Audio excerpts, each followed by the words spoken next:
long-standing matter of rotational presidency, which is seen by many as crucial to building a united Nigeria, last week came up for discussion at the 6th Igbo World Summit in Abia State, southeast of Nigeria. The communique at the end of the well-attended summit called for rotational presidency to be worked into whatever steps being taken by the National Assembly at the moment to amend the Nigerian Constitution. The platform also offered another opportunity for serious deliberation on what has come to be regarded as the systemic marginalization of people of that geopolitical zone in all matters of national life, irrespective of qualification or merit.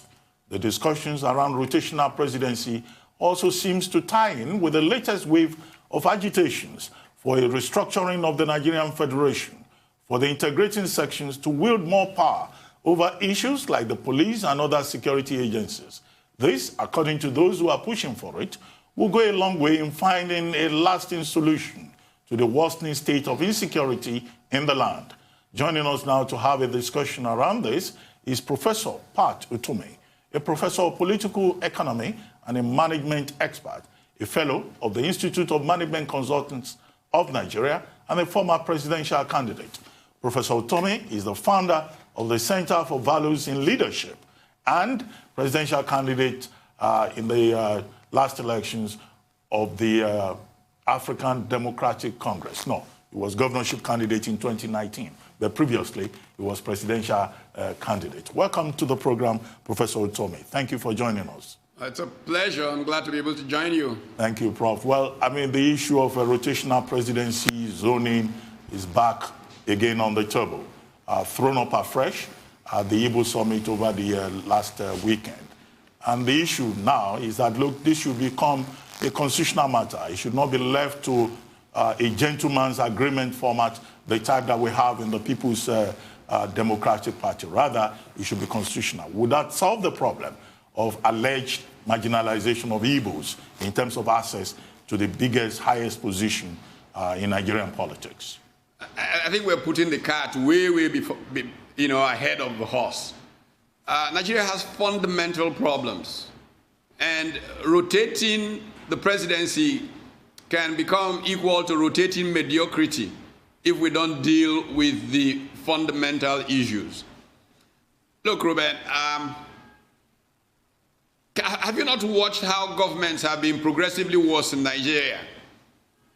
It is easy today for anybody, no matter how incompetent he is, who's president of Nigeria, to be able to say, après moi le déluge, after me disaster, because it just gets worse. So there's something more fundamental than where that president comes from. Until we take on those fundamental issues like leadership selection, issues like how do political parties even organize themselves? And what is the consequence of how they organize themselves for effectiveness of governing? In South Africa right now, they're dealing with the Zondo Commission. The Deputy Chief Justice of that country is heading a commission looking at state capture. Now, what is state capture? And like I say, I go to South Africa frequently. I sit on South African company boards. And South Africa is obsessed with dealing with the issue of state capture. That's why the Zondo Commission is in place. But I laugh when they talk about state capture, not because it's not a problem, and I admire how they're trying to make sure they nip it in the bud. But I say to them, if South Africa has state capture, come and see Nigeria, the home of state capture. I mean, to be very clear, what is state capture? It is systemic political corruption in which the public policy process is rigged to create opportunity for the personal material advancement of political actors. 80% of people going to politics in Nigeria today are going in to profit from state capture for their material interests. And so such a state, whether the person who runs it comes from Zamfara or Abia or Oshun, is likely to be run very, very badly. Because the primary motivation, I mean, why is Nigeria struggling for 30 years with something as basic as electricity? I mean, I can say this. Remi Babalola was Minister of State in Finance And he was watching, I think, the last time that I was on this show, and he made some comments back to me afterwards. And one of the stories he told me when he was a minister, he was on a flight, a West African flight, landed in Lagos. And the first thing he did was call me. He said, I'm sure you want to hear this story. Somebody sitting by him on the flight didn't know he was a minister in Nigeria. And says to him, Mr. Nigerian man, you Nigerians, this light business, you know, this problem was solved a long, long time ago. Is it that you don't know where GE sells these turbines? I can help you buy it if you don't know where it is. Of course, it's much more complex than that, but that is the way it comes through. Vietnam, after the Civil War, after the terrible war, within months, years, overcame the power problem. In fact, it was the badges that powered the transition in Vietnam that came to Nigeria, the so-called Enron batches that first came to Lagos and all of that. And for 40 years, we're trying to fix it. No, it's not because there are no competent people. It's because the Nigerian state has been captured and all the decision-making is rigged to extend the personal, political, economic interests of people. And so they can't think straight. They just make policies that don't make any sense. Look, yesterday, the Financial Times wrote an editorial in which it says Nigeria was on the brink of becoming a failed state. I kind of laughed a little bit because I was wondering who may have written that editorial piece in the FT. I know some of their people. And one of the editors is an economist who used to be an economist at Harvard and then moved to the Earth Institute at Columbia. And now he's one of the editors at the FT, Martin Sambu. And Ruben, you may remember because I brought Martin to Lagos to appear on Patito's Gang in 1986. I had met Martin at a conference in Berlin in 2003. Just about that time, two Columbia University economists, Arvind Subramanian and Javier Salah-Martin, had written an IMF working paper in which they said that Nigeria would be better off without a government. That paper essentially said that if you took oil receipts that Nigeria got and just got the number of people in Nigeria, calculated their own share of the receipt and sent them checks, the welfare function for the Nigerian people and the effect on the Nigerian economy will be much more salutary than a government running Nigeria the way it is. This was 2003 when Obasanjo was president and it's been worse progressively since him. So you can imagine that the problem with Nigeria right now is much more fundamental than where the person who is president comes from. Where the person comes from can matter. It's not that it doesn't matter, it matters. But we need to deal with more fundamental problems before we bring that on. You know, in terms of where you come from, I always go back to the fundamentals. The definitive study, thoughts, and writing on this matter goes to a 1948 book written by a guy called Thomas Kingsley, and it was titled Representative Bureaucracy. And Kingsley argues why it is important that people from all the geographies and whatever segments of population have a representation in the governing process. However, if what you will do is just continue to bring one incompetent after another because they come from different parts of the country, then you will be where we are now and going in a desperate rush down, because that's what's happening to Nigeria. Look, let's deal with those fundamentals. Restructuring, as that word is used, might be a very important part of it. Look at the police force. Now, policing has disappeared in Nigeria. It doesn't exist. My assistant was going home here in Lagos to Surulere after work on Western Avenue by Alaka. People were just going car to car, breaking windows, taking people's things. Broad daylight, people were rushing out of their cars and running 4 days ago. There was no policeman in sight. Policing has collapsed in Nigeria. You cannot secure those people from Abuja. It's not possible. If the people who were involved in Surulere in their own policing, they know that they have problem in Alaka and those kinds of places, they will work towards making sure that it does not happen. But you sitting in Abuja cannot deploy policemen to go and fix that. So restructuring is a very important part. because of this whole business of state capture and seeing everything as self-interest, it's mentioned restructuring. No, because they want to control the money in Abuja and share it. It is not what restructuring means. It means better governing. Because government is closer to the people and better when they exercise their interests over what happens around them. So we need to deal with that. We need to deal with even the qualification of people who can run for public office. Right now, most of the people in public office have no sense for what it means to be in public life. The Nigerian political class has lost its legitimacy and they don't even know it. The people don't believe that they act in their interest anymore.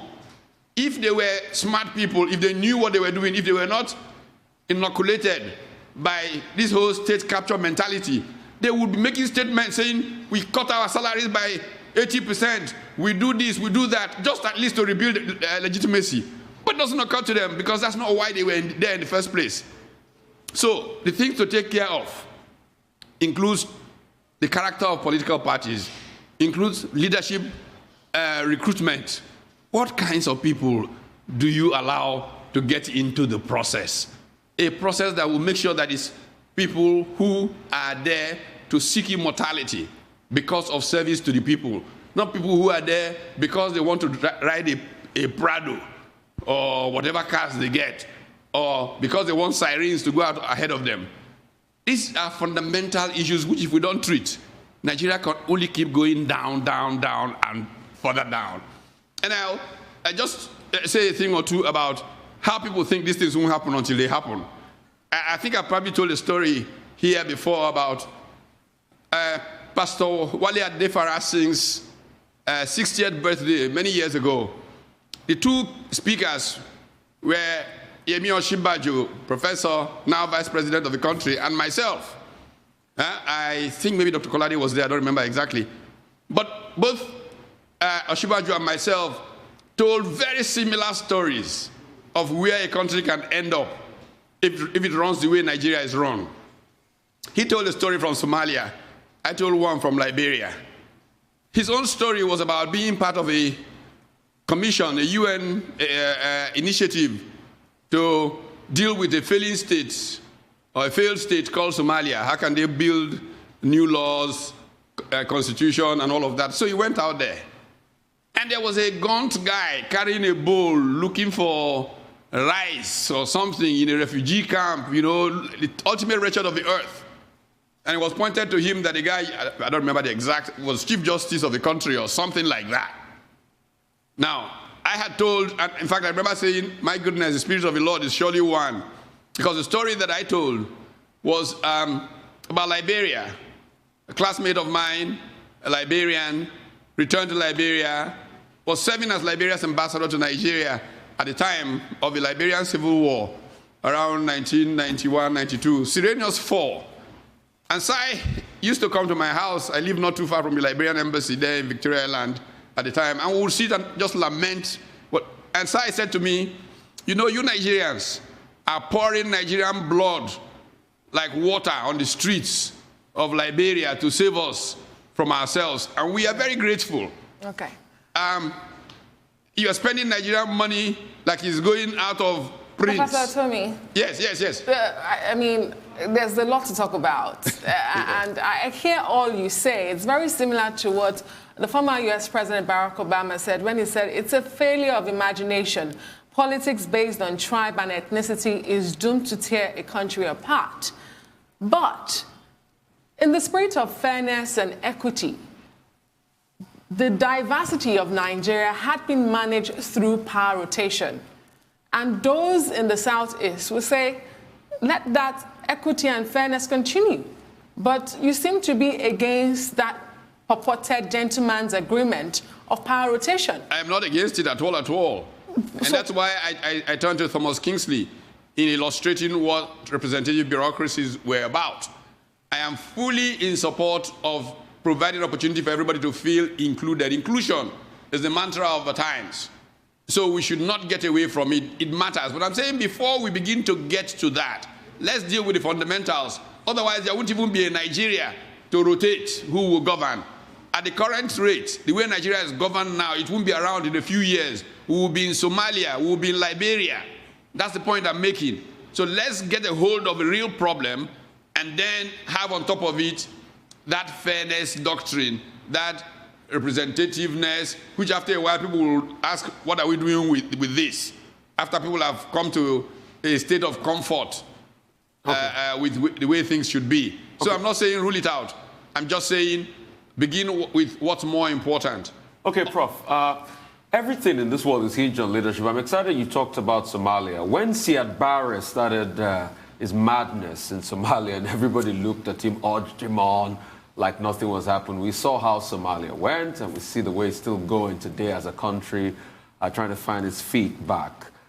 In other climes of the world, there's a system that produces leaders. Take, for instance, in living memory, I don't remember that there's been any prime minister in the UK that has not either gone to Oxford or Cambridge, any of the Oxbridge schools. So there's a certain level of education for them. For even you to even rise to the leadership of your party, it must be Oxford or Cambridge. And even when you look at it, it comes through the university system. Maybe probably you were, in the Conservative Party in your university and the like. How can we get to that point in Nigeria that at least we know that there's a minimum value of effectiveness, that we can't get it wrong with leadership? Because once we can bring about that leadership class, then we can start to talk about the change you're talking about and not allow some people that are of despicable character and, like in your words, are concerned about, the spoils of office, like driving Prado Jeep, rather than fixing the GDP problems in Nigeria.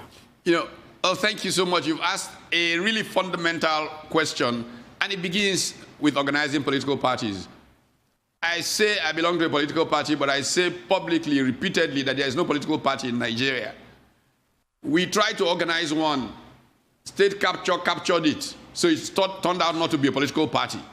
I mean, I met the former chairman of the party, Chief Oyegun, a few days ago, and we were joking about some of these things. But it's not really a laughing matter.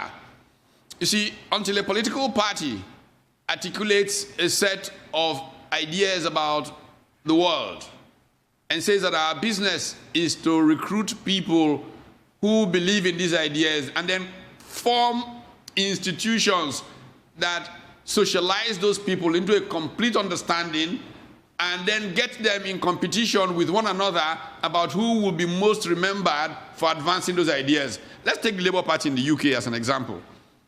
Back in those days, there was an attempt by groups of thinking people, goes back to Jeremy Bentham and all these people, about how to organize to spread ideas of greater social equality.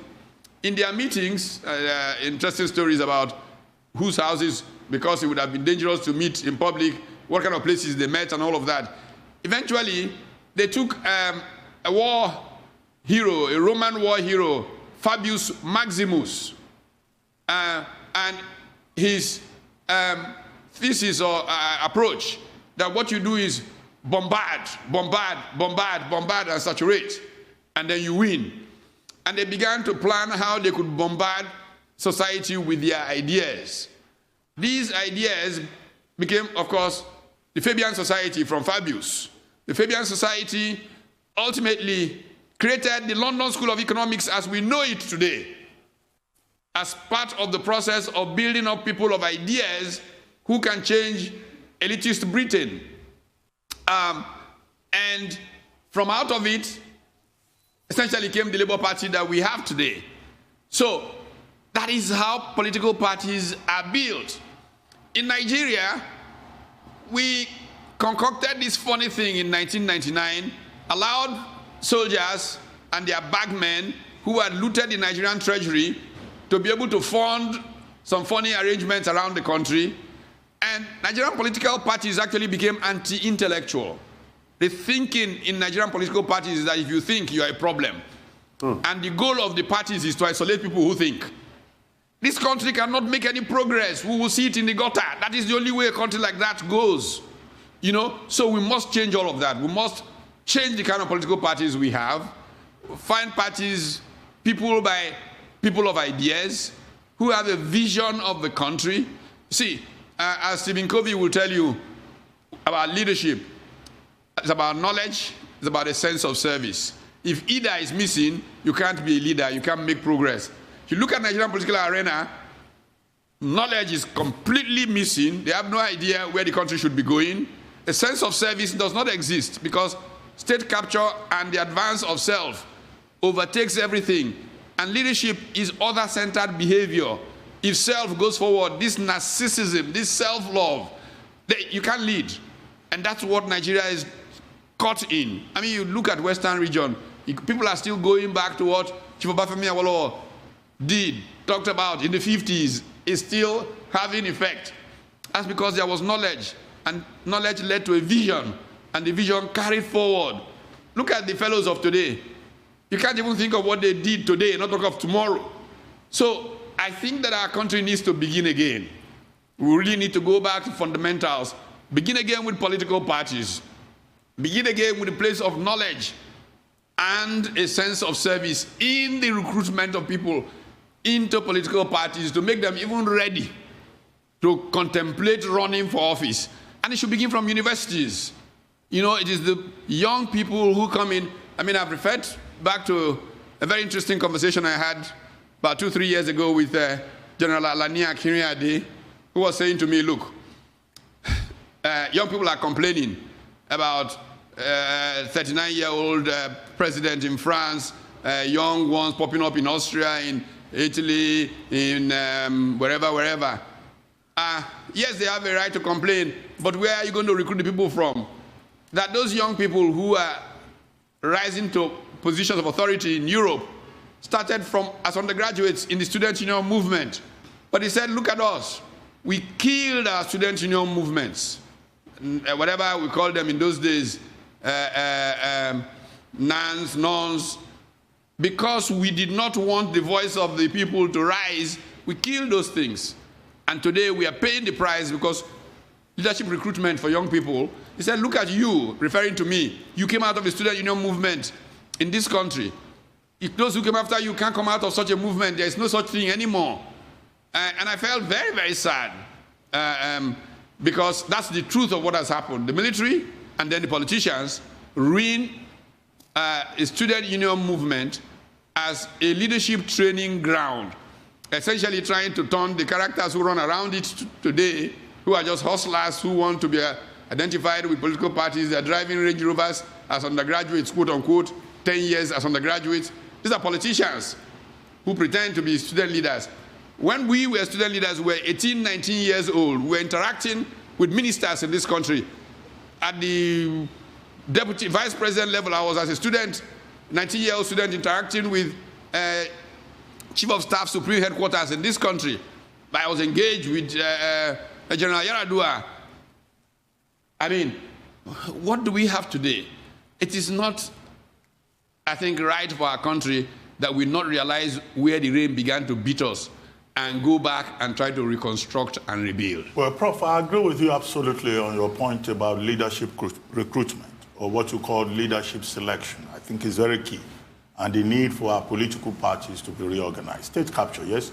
You even wrote a whole book on the subject, state capture, creeping fascism, and criminal hijack of politics in Nigeria, 2019. But still talking about this leadership recruitment, I would like to take you back to the Igbo summit of December 18 to 19. One of the fallouts of that summit is also about this leadership recruitment. And Senator Pius Ayim has been quoted as saying that, yes, should the presidency of Nigeria be zoned to the southeast in 2023 or at any other time, that persons who are Igbos but are not of southeast origin, that is, persons from Delta, Rivers, who may be Igbos, the Kas, the Eches, the Queries, that they are not fit for purpose.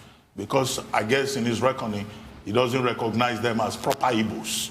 What do you say to that? I know Aneze Ndigbo has said that Senator Ayim doesn't know what he's talking about. He doesn't know what he's talking about. Who is more Igbo than the other?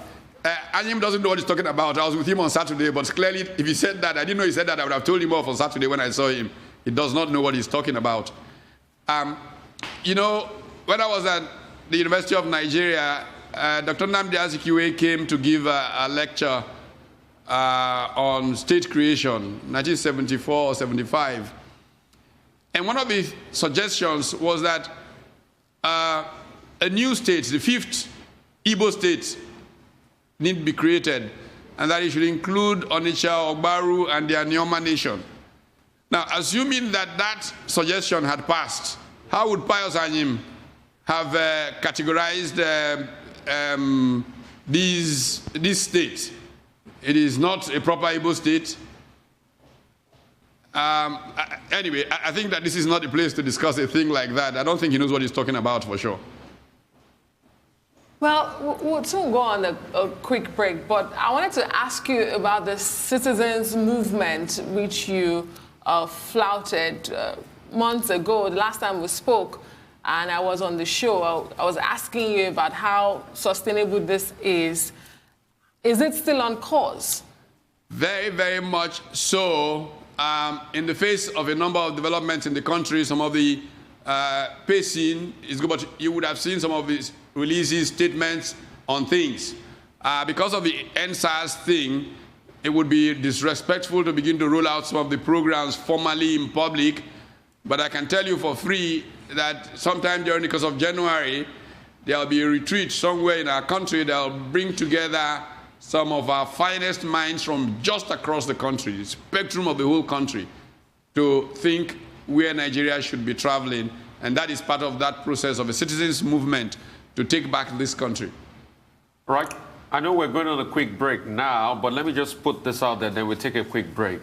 I want to know your take on the entire Kankara Boys episode and insecurity in this country. After this quick commercial break, we'll come back and we'll talk to you after this break.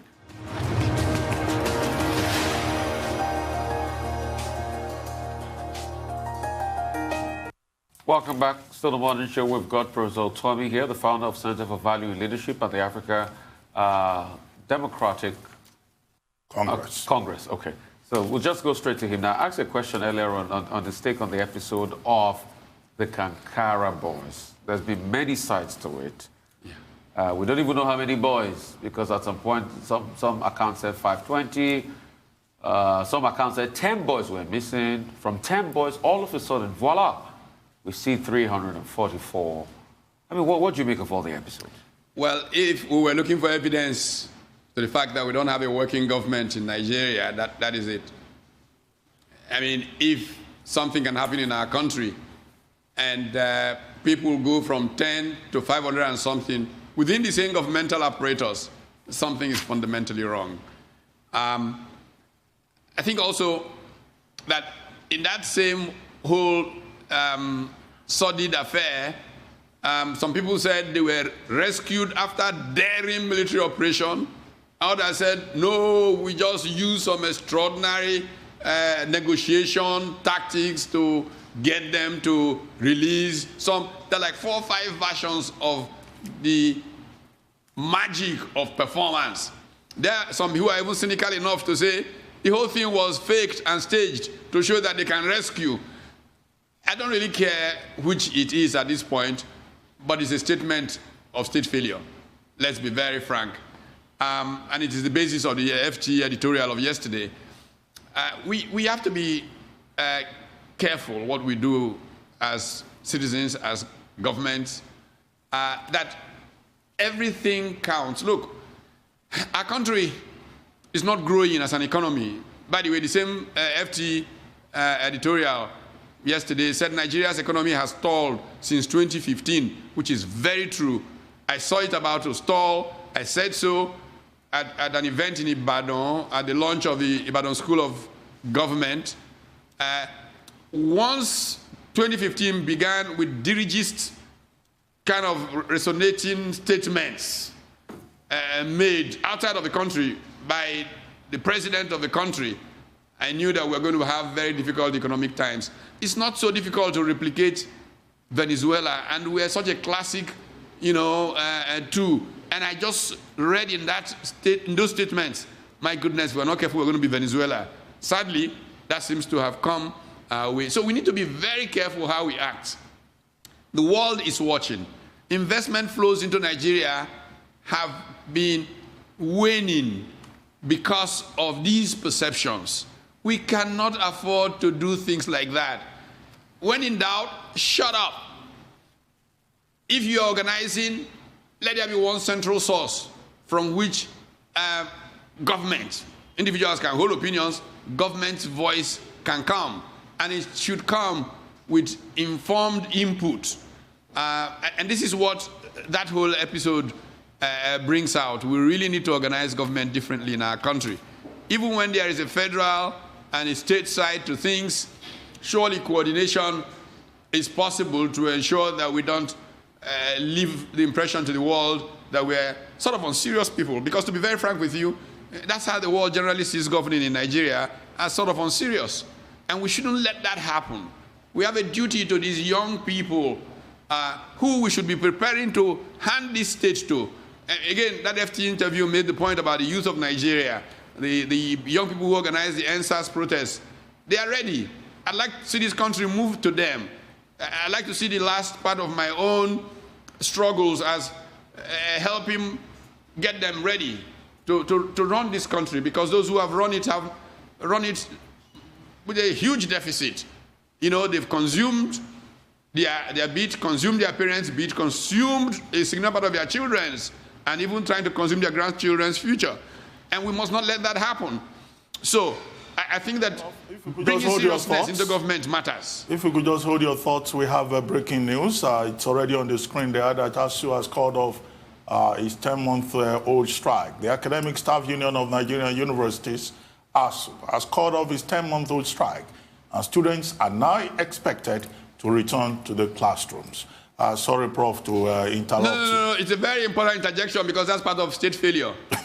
I mean, how can you have a country where for 10 months people are not going to school, undergraduates are not going to school, and you're trying to prepare the next generation? We got trouble. The problem is that many of us are not thinking deeply enough to realize the consequence of this kind of thing. No society can function like this and expect to compete with those who are functioning exactly opposite to them. It's a competitive world. How can you go up against the South Koreans like this? Go up against the Chinese? Go up against the Indians? We need to be thinking in those terms. Well, Prof, before we go, we have just about 2 minutes. You've referenced the Financial Times editorial twice in the course of this conversation. Are you saying that you agree with the Financial Times editorial? Because if you look at it, there's nothing that editorial is saying that is either new or original. As far back as 2013, John Campbell wrote a book, Nigeria Dancing on the Brink. And there's that phrase also in that Financial Times editorial saying Nigeria is tottering on the brink. We have these apocalyptic descriptions, but Nigeria is still here. Yeah, why do you want to keep dancing on the brink? You know, it's a joke about Nigeria that, oh, the country is so incredible, it always goes to the edge and something holds it back. You know what that does? It just creates uncertainty. I wrote a book in 1998 titled Managing Uncertainty. It's about competition and strategy in emerging economies. If you are constantly on the edge, at the edge of uncertainty, it means that transaction costs in that kind of economy with high uncertainty will always be very high. If transaction costs are high, you will not be able to compete with those with lower transaction costs. That is the sad story of Nigeria. We always seem to rejoice, you know, it could have been worse. And that's what seems to happen. You get a very bad leader, and he goes, then you get one that is worse. I say, hey, we wish we were in the hands of that very bad leader. And then you go back to a very bad leader, and it gets even much worse under his second run. And you just keep spiraling down to the bottom. And that's the sad story. We need a fresh start. In fact, if I had my way, I'll prevent anybody who's been in public life in Nigeria for the last 20 years from participating in any political arrangement going forward for Nigeria. And Professor, in 30 seconds, if you can, let's quickly touch on the economy and the ravaging COVID-19 pandemic. The organized private sector says it would be a terrible mistake to impose another lockdown, but the numbers are rising. Do you share their views? Well, there are ways that you can lock down without preventing some kind of economic activity, because ultimately when everybody is dead, there won't be any economy to run. We already have a severe crisis, for example, caused by supply chain disruptions, the sea, and it was almost returning to the cement armada times when ships were miles trying to enter Nigerian ports. That's a combination of corruption and all kinds of things on top of the problems of supply chain disruptions.